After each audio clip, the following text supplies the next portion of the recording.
ஏத்துக்கிறேன், எனக்கு கண்ணுக்கு காட்டி கொடுத்தா போதும்னு கேட்டேன். இப்ப நம்ம வீட்டுலயே நடந்துருச்சு,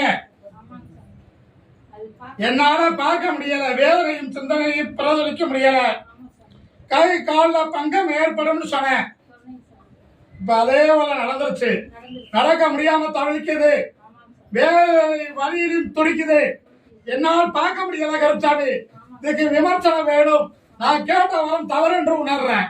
கால உருண்டு வா.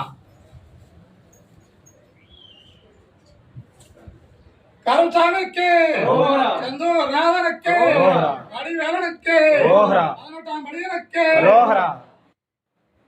என் குருநாதருக்கு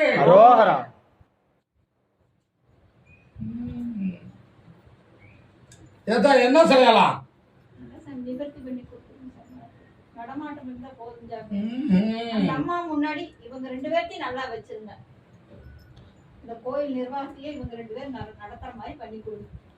என் கணவரையும் பையனையும் எடுத்து கனியை கொண்டு போய் அந்த இடத்துல இருக்க என் தங்கை இடம் சரி சார் கொண்டு போய் வைத்து பூஜை செய். சரி புரியுதா? சரிங்க சார். 3 நாளைக்கு மேல என்னைய வந்து வெள்ளிக்கிழமையில பார்க்கணும். அந்த அன்னைக்கு நான் அவளிடம் உத்தரவு வாங்கி வரம் தாரேன், மாற்றத்தை ஏற்படுத்தி தாரேன், ஜெயித்து கொடுக்கிற, கவலைப்படாத. வேற என்ன கேட்கிறேன்?